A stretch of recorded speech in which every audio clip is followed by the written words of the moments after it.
I know so many of you love hearing from him, and what a treat this is after the big win on Saturday. Hello, John. How are you?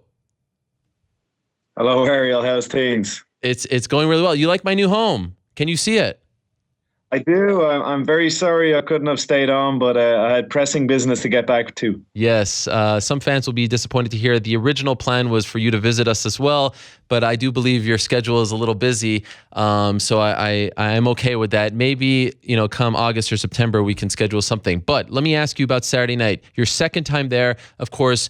Very different circumstances. Still, all fights are equally as big, but you're not the main event. There's not all that attention on you. You just come in there, you do your job, you go out. What was it like coming back 7 months later after making history in November?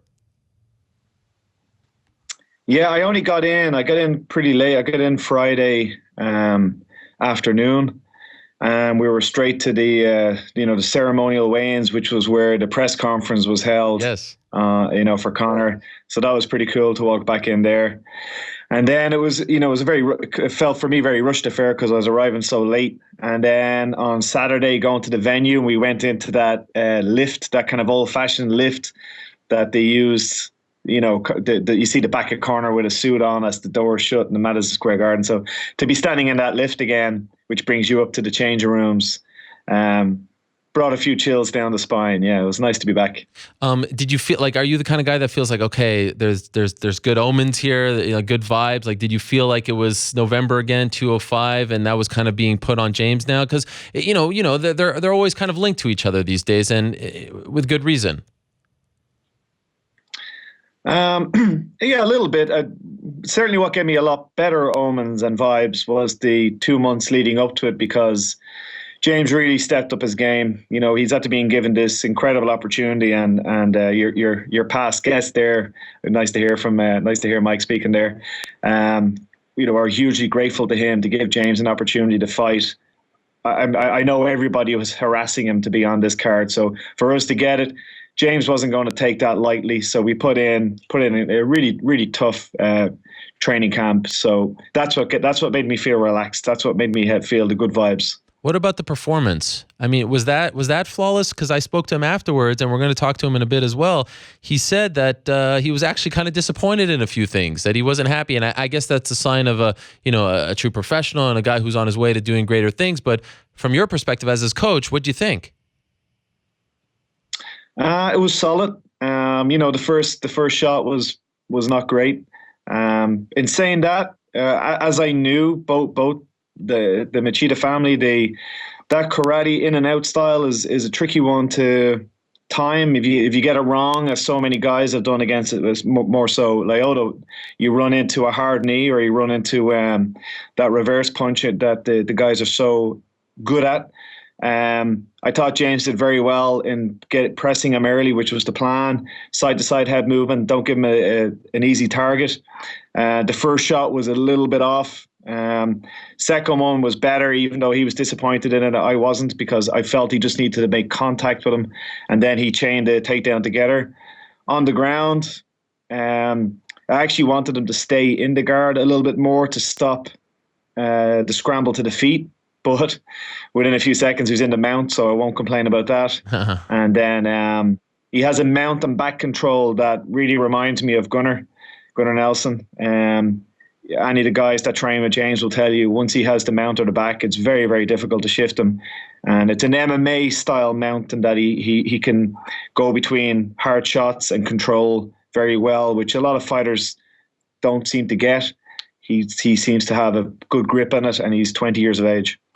Considering how big the stage was, the arena, he's fighting a guy who's 20 years older. Like, when they're facing off, it really feels like an older man facing off with a young kid. Oh, he's my age. Oh my gosh. My age. And I'm not there so far off as well. Did he pass any tests in your mind, or was this what you expected and it's on to the next one? Yeah, a huge step up. This was his introduction to the American audience. I wasn't with him, nor was really any SBG guys with him all fight week. Just the way it worked out. Again, I just had to remind myself every now and again he's 20, and to have that level of maturity, and I said, and a real veteran's understanding of the complete game, that it's not only, although it's for sure the most important part, the 15 minutes that you're contracted for, but to really understand the build up, to really understand fight week, to understand the commitment, media commitments, and the face-offs and the interviews. It really blows me away how he's able to do that and handle it so well, and how he handled the warm-up and the walkout. Just real flashes of brilliance, I think. How old was he when you first met him? So I was judging a fight show in a small part of Ireland where he's from, and a 13-year-old walked out, and he was fighting a 22-year-old. Wow. And I told the promoter, I'm not going to be involved with this. A child should not be fighting an adult. So I left the show. Wow. But I kind of popped my head in, and I watched out of morbid curiosity. And this 13-year-old took a few hard shots, took a guy down, took his back and choked him, a 22-year-old man. And there's a big, big difference between a 13-year-old and a 22-year-old. So, I mean, there was serious potential there. So I had a chat with his parents and him, and I said, look, I'll train him, but he's not allowed to fight MMA again until I say. I didn't like the idea of him being hit in the head at that young age. And then he moved in with me. He was doing a 8-hour round trip to do a 1-hour class. His father were driving 4 hours down. He would train for 1 hour and then 4 hours back. Wow. And we kept that up for 2 years. And then at 15, he just moved down to Dublin, and he dropped out of school and he moved in with me. And then we became, I like to think, older brother. Sometimes I get confused for his dad, but I'll say older brother. And yeah, he's been living with me for 5 years. He just moved out. He's starting to make a little bit of money now. So we're all in the same apartment block. I have an apartment there. James is across the way from me. It's kind of like the SBG apartment block. I have a lot of fighters in the different apartments close to me, and yeah, we're tight. Have you ever had a fighter who you met at such a young age and has delivered quite like this? Like any of your, I mean, we know your roster, we don't have to go through them, but to meet them at such a young age and to stick with them now for 7 years and take them under your wing and for it to pay off like this, does this remind you of any other story, or is this unique? Well, I guess I haven't been with somebody for this long and then to be still only 20.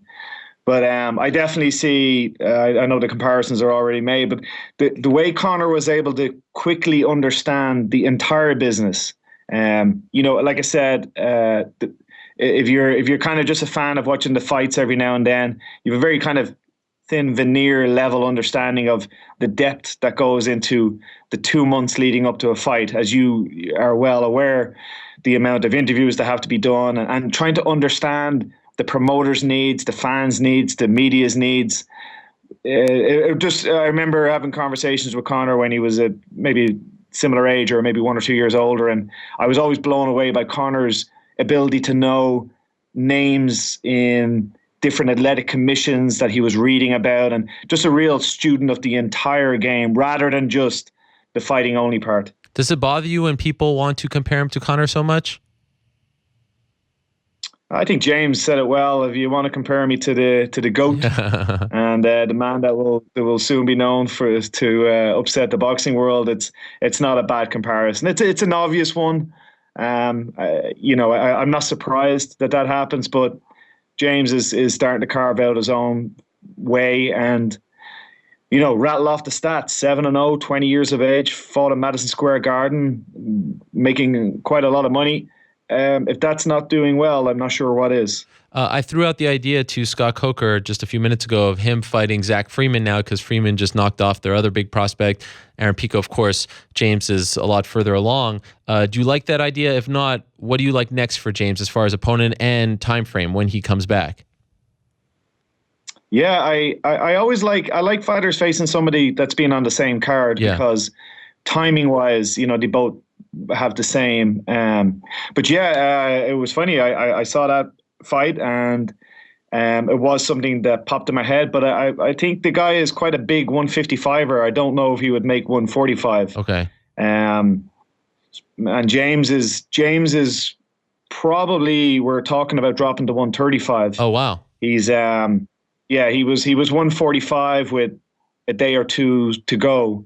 I think he skipped breakfast. He's kind of like a Gunnar Nelson in terms of not cutting anything at all. And he's working with Lockhart now. And So 135 is not out of the question. We might test that in November, which I believe he's up next. I'm trying to get him on the Israel card just so I can visit the Holy Land. I really want to go there. Shalom. But yeah, I'd like to see him there, maybe at 135. Maybe get the 135 belt and then go up to 145 and get the 145 belt. Oh, wow. That sounds very familiar, all that. Be the first. It sounds a little bit familiar. And I'm sure the same people will tell me that's a stupid idea that told me the last time as well, but we'll see what happens. And is there any, I mean, look, he's very brash and he's got a great style and he talks a great game and he's backing it up. But for a 20-year-old, is there any point where you have to tell him like, hey, like, let's not get too, big-headed here? Are there any concerns at all? I think James listens to me when I have something to say, and we have our one-on-one conversations. But right now, I'm a very much a evidence-based guy, and right now it's getting the results that we wanted. It's getting the attention that we were looking for. It's getting the fights that we need. So I don't see it not working yet. So we'll carry on doing what's working. Okay. Did you see this clip that they posted on Saturday, MacLife.com, of Conor and him talking after training 4 years ago? And he said, "Soon enough, Jimmy boy, soon enough." I remember that day. Really? I remember that day. Bizarrely enough, it's a clear memory for me. What is memorable about it? James's little chubby cheeks there. Yeah. Why was that a memorable day? I just remember that was kind of the start of Conor having like a film crew around him all the time. That was was new enough for us to have that going on. So I kind of remember at the end of a session and a film crew being there, and that wasn't kind of how it was before. And I was questioning in my head, why is there a film crew all the time? But it just stood out in my head. So when the clip was played, I was kind of remembering it, and James's funny little accent saying, well for you, because he was going off to get another suit. That's great. I love James, that they posted that on Saturday. It really tied. It was brilliant. Yeah, it really tied everything in very nicely. Really cool. It was really cool. So of course I would be remiss if I don't ask you about your other plans. Now you've got a busy summer ahead, August 26th. Honestly, John, and I read your great article on the 42.ie.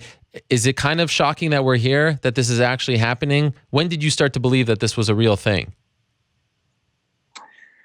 I just got it was kind of like the text, if you remember us talking, when I went to bed and I checked my phone one last time and it's on, get to the airport in a few hours time. It was almost a similar the way it played out, that it was on, it was off, it was on, it was off. And then I just got the text from, it's on, 1:54, August 26th. Let's go. And it was kind of that simple. Wow. So, I didn't know whether I thought maybe Mayweather was maybe playing a game. And then when he got the contract back for Conor, maybe then he was a bit shocked, a bit taken aback, saying, oh, this is for real. I thought this was let's boost our social media profiles or something like that. But it was never that for Conor. It was only for one reason. That was to get the fight.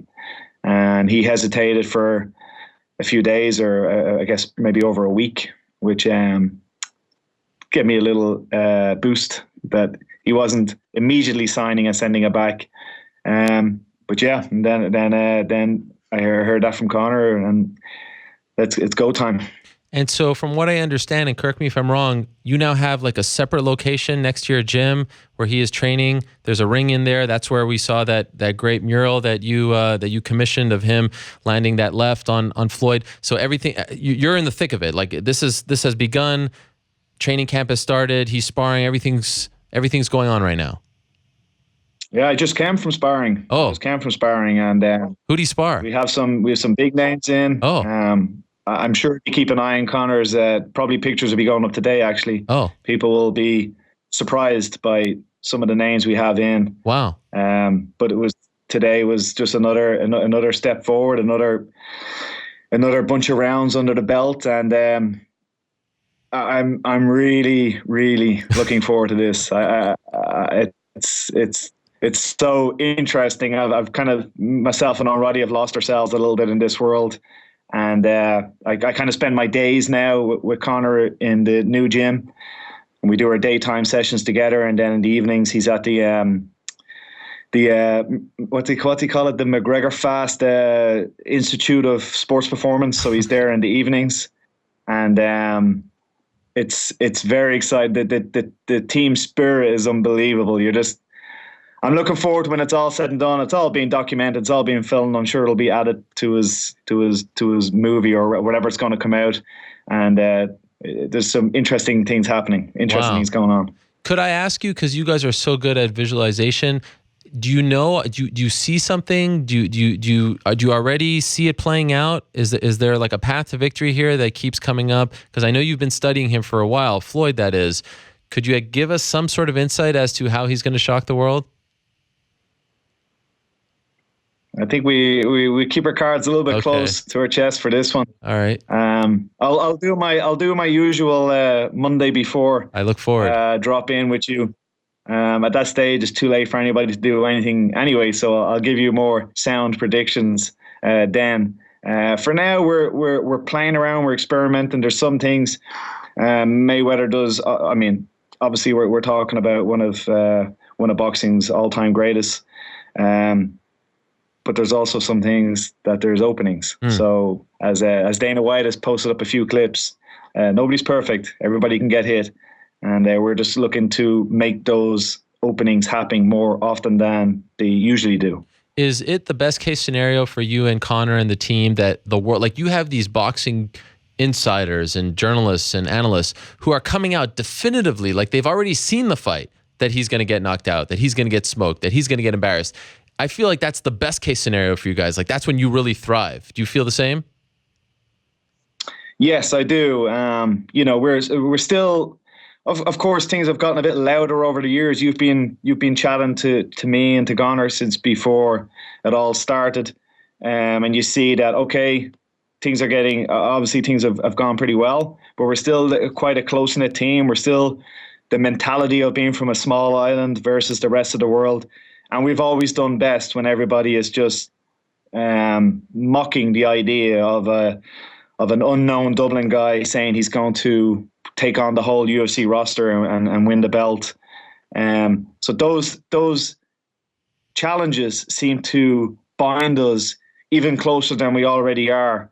And I'm really seeing that spirit being lit up in the team that it's always there, but for whatever reason, because we're being laughed at, because we're being mocked, it's making us even stronger. And even messages from the MMA community that I wouldn't have much dealings with, telling us they're behind us and they're excited about it. It's somewhat boxing versus MMA as well, in a smaller sense.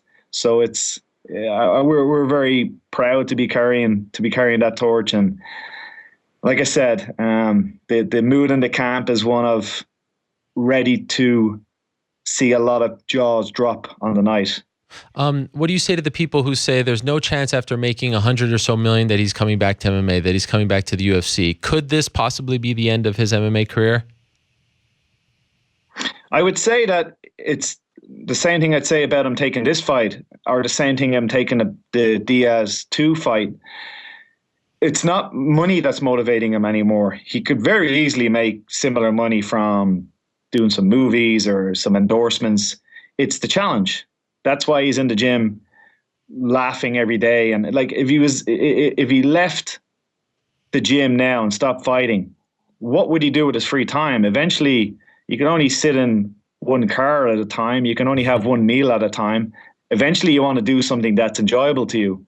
And that would be Conor drifting back into the gym. It's what's enjoyable to him. So yeah, the motivation for this fight was not money, although of course it's nice to be well paid for what you do. It was the challenge, and to be told again it's impossible to do what he's saying clearly what he is about to do. So I don't see any reason why he would not. Certainly money will not be the reason why he would not do MMA again. He has said very clearly to me, it's get ready. We're back in the cage in December. So I just hope that I hope someone out there has sparked the interest in him to make him excited about that.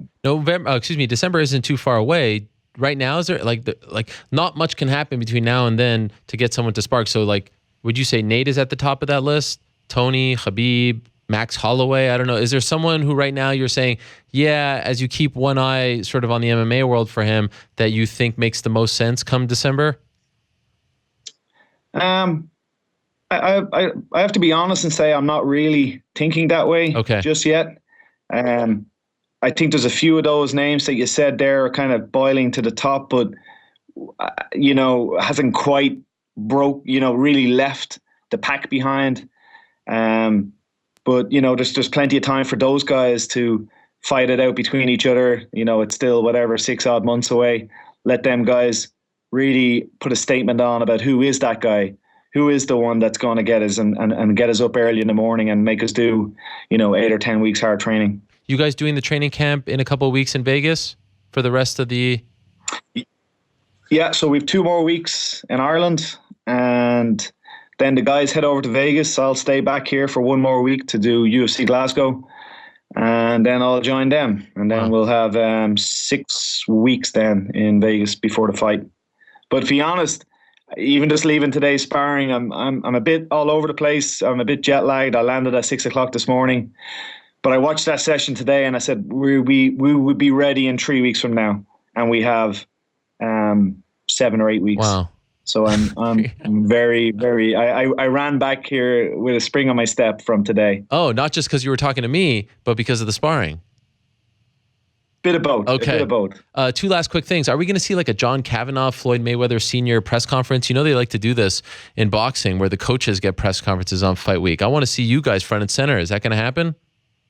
Is that for real? That is for real. They do that. I never heard that before. Yes. I want to see it. I seen one of his coaches said he's going to fly over to do a face-off with me. I didn't know what that meant. Yeah. Does that mean stand like a face-off? I don't think so. And that'd be a long way to travel. Yeah. Face-off. And I don't think they're going, from what I understand, to Ireland. I didn't understand it anyway. But to do a press conference with another coach, that seems silly. If I'm being honest, okay. Coaches should be sort of quiet and in the background. It's not there. It's the athletes that are of interest. I've had a few coaches in the past go at me. Yes. It hasn't worked out too well for them. And I think you should just focus on preparing for the contest. I'm very interested to be involved with this new world. It's some of it I find very bizarre. It's very, very different to, like dealing with the UFC or dealing with Bellator. It's just one group, and obviously the fighters under with the boxing world, it's battling different promotions and different belts, and it's interesting. It's interesting, and I'm on a crash course to try and learn as much about it as I can. And last thing, have you noticed? We talked about this before when you were in studio after 205. Have you noticed a difference in Conor since becoming a father? Yeah, someone asked me that question. I was going to say it's made him and Gunny more relaxed, but if Gunny was any more relaxed, he'd be in a coma. So Gunny's not a good example, but I do see it in Conor. I especially for somebody who's such a high-profile athlete, you're always concerned about yourself. You're always concerned about what's next for you, and when you have a child, that changes. Yeah, the concern is his son. But I think it's at the maybe even bringing out a more protective side of him in terms of he knows what he's doing now is not just for him, it's for his his little family and his little boy that's coming up, and he knows he's to set certain standards and live up to things to give his boy something to be proud of and something to aim for, and he's grabbing that torch and running with it. So it's a lot of fun, but I've told him he's not allowed to bring him to the gym anymore. Orla saw him, and I had to avoid her for a couple of hours. She's very, very, very broody. Yes. It seems a lot of guys in the gym. Oh, Roddy had a kid, and I had one, and you're next. Striking coach Carl Tannen, and so they're all popping them out. So I'm still slipping and ducking and weaving in due time, learning these techniques. I can't thank you enough. Like you said, you just landed this morning from New York, and I know you're very tired, so I really appreciate you coming on. And congratulations to you and the team for what happened on Saturday, James Gallagher's win. And thanks for that little seed that you dropped for the Monday before. I'm excited about that. I can't wait for this ride. But really, thank you for coming on. Can I at least ask for a round? I know you won't tell us, but can I get a round now, or is it too early? It's I'll do my usual. All right. Fair enough. I'll try to be scarily accurate on Monday. Okay, fair enough. Thank you so much, John. Congratulations to you and the team for James Gallagher, and good luck to Gunnar Nelson in July, and of course, good luck in training camp as you prepare for August 26th. I really appreciate the time today. Thank you, sir. All right. There he is, John Kavanagh, preparing for the fight of the century. Cannot wait. August 26th. We'll hear from him closer to that date.